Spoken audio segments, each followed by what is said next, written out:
नमस्कार दोस्तों, आज की इस वीडियो में बात करने वाला हूँ abolition of untouchability. Abolition of untouchability ये आर्टिकल 17 में बोला गया है। ये इंडियन पॉलिटी का एक आर्टिकल 17 है, उसके अंदर एबोलिशन ऑफ अनटचेबिलिटी की बात की गई है। होता क्या है अनटचेबिलिटी? अनटचेबिलिटी का मतलब होता है छुआछूत। यानी पहले भारत के अंदर बहुत तरह के ऐसे कुप्रथा चलती थी जहाँ पे छुआछूत एक तरह के कल्चर सभ्यता होती थी। तो इसको एबॉलिश करने के लिए आर्टिकल 17 में ये बनाया गया है, यानी अनटचेबिलिटी को खत्म करना। Article 17 abolish untouchability and forbids it's practices in any form. किसी भी तरीके से अगर अनटचेबिलिटी की प्रैक्टिस की जा रही है तो उसको मना करना है, रोकना है और इसे एबॉलिश करना है, खत्म करना है। यानी भारत के अंदर अगर अनटचेबिलिटी है, छुआछूत है, तो उसे एबॉलिश करना है, खत्म करना है। छुआछूत यानी जो अपर कास्ट और लोअर कास्ट के बीच में हुआ करता था। अपर कास्ट हमेशा लोअर कास्ट को अनटचेबिलिटी के नज़र से देखते थे और उन्हें अपने सारे सामाजिक जो फैसिलिटी होती थी उससे दूर रखते थे उन्हें। ठीक है, तो उसे दूर करने के लिए आर्टिकल 17 में इसे लाया गया। इसके बाद the enforcement of any disability arising out of untouchability shall be an offence punishable in accordance with law। अगर कोई भी डिसेबिलिटी जानबूझ के, जबरदस्ती, फोर्सली अगर एराइज किया जा रहा है अनटचेबिलिटी की वजह से, तो उसे हम एक ऑफेंस मानते हैं, उसे हम एक दंडनीय अपराध मानते हैं कानून के नज़र में। ये बोला गया है। यानी आप किसी को ज़बरदस्ती अनटचेबिलिटी, डिसेबिलिटी ये सारे चीज़ नहीं करवा सकते, फोर्स नहीं कर सकते हैं। ठीक है। इन 1976 यानी 1976 में द अनटचेबिलिटी यानी offence act 1955 has been comprehensively amendment. 1976 में यानी 1976 में अनटचेबिलिटी एक्ट 1955 को अमेंड कर दिया गया था पूरी तरीके से, और उसका नाम चेंज करके protection of civil rights act 1955 रख दिया गया था। ठीक है, और साथ में इसकी स्कोप को भी बढ़ा दिया गया था और इसमें बहुत कठोर प्रोविजंस भी बना दी गई थी, पैनल प्रोविजंस भी बना दी गई थी जो कानून की नज़र में स्ट्रिक्ट होती है। ठीक है, इसके बाद क्या हुआ था कि the act define civil rights. ये जो एक्ट है ये सिविल राइट्स को डिफाइन करता है as any right accruing to a person by reason of the abolition of untouchability by article 17 of the constitution. यानी ये जो एक्ट है ये किसी भी पर्सन की सिविल राइट्स को डिफाइन करता है। इंडिया के अंदर जो भी पर्सन हुआ करती थी उसके जो भी राइट्स होते थे वो एक्रूइंग था। तो जब ये आर्टिकल 17 को अबॉलिश किया जाएगा, ठीक है, आर्टिकल 17 के अंदर का जो लिखा गया है एबोलिशन ऑफ अनटचेबिलिटी, जब इसे अबॉलिश किया जाएगा तभी जाके वो एक्रूइंग राइट्स को पर्सन्स को मिलेगा। इस वजह से ये सारे पर्सन्स के सिविल राइट्स को डिफाइन करता है। अब जो अनटचेबिलिटी टर्म है ये कहाँ डिफाइन किया गया है? ये has not defined either in constitution और इन द एक्ट। ये ना ही कॉन्स्टिट्यूशन में डिफाइन किया गया है ना ही एक्ट में डिफाइन किया गया है।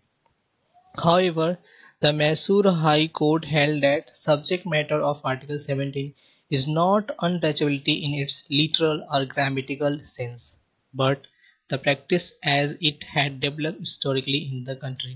मतलब अनटचेबिलिटी वर्ड ना ही कॉन्स्टिट्यूशन में ना ही एक्ट में है। ये मैसूर हाई कोर्ट ने इसे एक आर्टिकल 17 का सब्जेक्ट मैटर माना है, समझा है। तो इसने is not untouchability is a literal grammatical sense, ये कोई लिटरल या कोई ग्रामेटिकल सेंस नहीं है, बट ये हमारे समाज के, हमारे देश के जो हिस्टोरिकल रीजन थी उसके वजह से ये डेवलप हुआ है। ठीक है, जो भी प्रैक्टिसेस हमारे कंट्री के अंदर पास्ट में चलती थी उसको लेके यहाँ पे ये वर्ड आया था अनटचेबिलिटी, तो वहीं से ये प्रैक्टिसेस वर्ड को ही डेवलप किया गया है। ठीक है, तो ऐसी प्रैक्टिसेस हुआ करती थी, इस वजह से ये अनटचेबिलिटी वहाँ आया और इसे डिफाइन किया गया है। ठीक है, ये पार्टिकुलर इसी कोई कॉन्स्टिट्यूशन या एक्ट में डिफाइन नहीं किया गया है। साथ में ये बोला गया है it refers to the social disabilities. इससे ये पता चलता है सोशल डिसेबिलिटीज को ये दर्शाता है जो पर्टिकुलर एक सर्टेन क्लास ऑफ पर्संस के ऊपर इम्पोज किया जाता था। किस वजह से कि मतलब एक पर्टिकुलर सर्टेन कास्ट में वो जन्म लिया है इसकी वजह से, ठीक है। इसलिए समाज के लिए डिसेबिलिटीज होती थी, एक तरह से समझ लेते कि यानी जो लोअर क्लास में पैदा होते थे वो सर्टेन कास्ट जैसे एसटी एससी, अगर इस तरह से कोई अगर पैदा होता था इस समय एससी एसटी में, तो उनको क्या माना जाता था, उनको एक पर्टिकुलर अलग तरह का क्लास माना जाता था। इस वजह से उन्हें उनके ऊपर अनटचेबिलिटी लगा दिया जाता था, छुआछूत वाली कल्चर उनके ऊपर लगाया जाता था। Hence, इस वजह से it does not cover social boycott of few individuals. इस वजह से ये सोशल बायकॉट नहीं हो सका। बहुत कुछ इंडिविजुअल्स होते थे, कुछ ऐसे इंडिविजुअल्स होते थे जो ये समाज से उसे बाहर नहीं कर पाए, ठीक है। They are exclusive from religious services etcetera, और ना ही रिलीजियस सर्विसेज से भी उसे निकाल सके।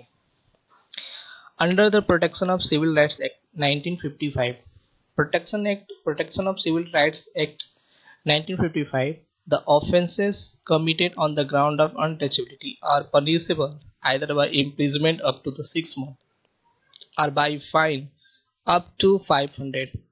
अगर कोई बंदा है, अगर कोई ऑफेंस करता है, यानी अगर अनटचेबिलिटी प्रैक्टिसेस करता है, तो उसे सजा दी जाएगी, वो पनिशेबल होगा। या तो उसे 6 महीने की जेल होगी, या तो उसे 500 रुपया जुर्माना देना पड़ेगा, या दोनों हो सकता है।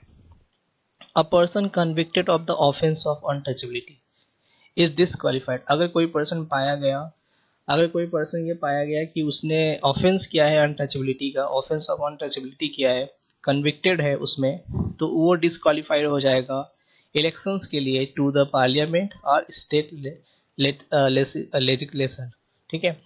यानी ना ही वो पार्लियामेंट के थ्रू इलेक्शन लड़ सकता है, ना ही स्टेट लेजिस्लेशन के थ्रू इलेक्शन लड़ सकता है, वो डिसक्वालीफाई हो जाएगा। अब यहाँ पे the act declares following act as offence. ये एक्ट कुछ ऐसे एक्ट को ऑफेंस डिक्लेयर करता है, मतलब अपराध मानता है। क्या क्या? First, preventing any person from entering any place of public worship और फ्रॉम वर्शिपिंग देयर इन।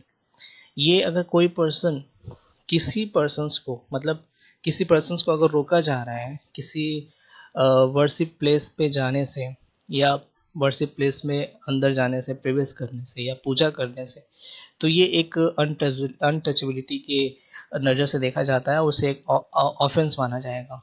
तो ये चीज़ें नहीं होना चाहिए। ये एक्ट यहाँ पे डिफाइन करता है कि ये ऑफेंस है एक तरह का, ठीक है। दूसरा, justify untouchability on traditional, religious और फिलोसॉफिकल और अदर ग्राउंड्स। मतलब ये कि आप सही ठहराओ, जस्टिफाई करो कि अनटचेबिलिटी वो सही है ट्रेडिशनल तरीके से, या धर्म के तरीके से, या फिर आप दार्शनिक तरीके से लोगों को अपने ओपिनियन के तरीके से, या कोई दूसरी रीजन से अगर आप जस्टिफाई करते हो तो ये भी ऑफेंस माना जाएगा। Denying access to any shop, hotel, place of public entertainment. अगर आप किसी पर्सन्स को किसी शॉप पे, किसी होटल पे, या किसी पब्लिक प्लेस पे, इंटरटेनमेंट प्लेस पे जाने से रोकते हो तो ये भी ऑफेंस माना जाएगा। इंसल्टिंग अ पर्सन, अगर किसी पर्सन का आप अपमान करते हो, अगर वो पर्सन शेड्यूल कास्ट से बिलोंग करता है, on the ground of untouchability, तो ये भी ऑफेंस माना जाएगा। यानी आप किसी भी पर्सन को अपमान नहीं कर सकते उसके ग्राउंड ऑफ अनटचेबिलिटी, यानी छुआछूत के रीजन से, अगर वो शेड्यूल कास्ट से बिलोंग करता है तो। इसके बाद, refusing to admit person in hospital, educational institutions, hostel establish for public benefit. अगर किसी पर्सन्स को आप मना कर देते हो एडमिट करने से, यानी हॉस्पिटल में या किसी एजुकेशनल इंस्टीट्यूशन में एडमिट करने से मना करते हो, या हॉस्टल इस्टेब्लिश में एडमिशन लेने से मना करते हो पब्लिक बेनिफिट के लिए जो है, तो ये सारा भी एक ऑफेंस माना जाता है आर्टिकल 17 के अंतर्गत। इसके बाद है प्रीचिंग अनटचेबिलिटी डायरेक्टली या इनडायरेक्टली। अगर आप अनटचेबिलिटी को डायरेक्टली या इनडायरेक्टली आप प्रीच कर रहे हो, उपदेश दे रहे हो, प्रचार कर रहे हो अनटचेबिलिटी का, तो ये भी एक ऑफेंस माना जाता है। नेक्स्ट है last, refusing to sell goods और render services to any person. अगर आप रिफ्यूज करते हो, मना करते हो गुड्स सेल करना या सर्विसेज देना किसी पर्सन को, तो the supreme court held that the right under Article 17 is the available against private individuals. ये प्राइवेट इंडिविजुअल के अगेंस्ट भी आर्टिकल 17 काम करता है। अगर कोई पर्सन किसी पर्सन को गुड्स सेल करने या सर्विस सरेंडर करने से मना करता है on the ground of the untouchability, तो इसे भी ऑफेंस माना जाता है। ये सुप्रीम कोर्ट ने इसे आर्टिकल 17 में इसे बोला गया है कि प्राइवेट इंडिविजुअल्स के अगेंस्ट भी आर्टिकल 17 अप्लाई होती है। इसलिए ये इंश्योर करता है स्टेट को, ये स्टेट की ऑब्लिगेशंस बनती है, कॉन्स्टिट्यूशनल ऑब्लिगेशन बनती है कि वो नेसेसरी स्टेप्स ले, नेसेसरी एक्शंस ले और ये इंश्योर करे कि ये जो राइट्स है ये वायलेट ना हो। ठीक है, ये आर्टिकल 17 के जो राइट्स है ये वायलेट ना हो, ये स्टेट को इंश्योर करना होता है, ये स्टेट की कॉन्स्टिट्यूशनल ऑब्लिगेशंस हैं। ओके, तो ये आर्टिकल 17 ये है, इसमें ये बेसिकली बोला गया है जिसको अबॉलिश करना है अनटचेबिलिटी को। जो हमारे भारत के बहुत पास्ट में ये सारी चीज़ें होती थी, अनटचेबिलिटी हुआ करती थी, छुआछूत हुआ करती थी, ये एक तरह का कुप्रथा है जो हमारे भारत के अंदर चलती थी। ठीक है, तो ये आर्टिकल 17 यानी हमारा इंडियन कॉन्स्टिट्यूशन कितना अच्छा है जिसके अंतर्गत ये सारी चीज़ें जो समाज के अंदर बहुत सारी बुरी चीज़ें होती थी उसको हटाया गया है इस आर्टिकल्स के द्वारा। बहुत सारे इंडियन कॉन्स्टिट्यूशन अमेंडमेंट करके, तो ये सारी चीज़ बहुत अच्छी चीज़ है संविधान के अंतर्गत।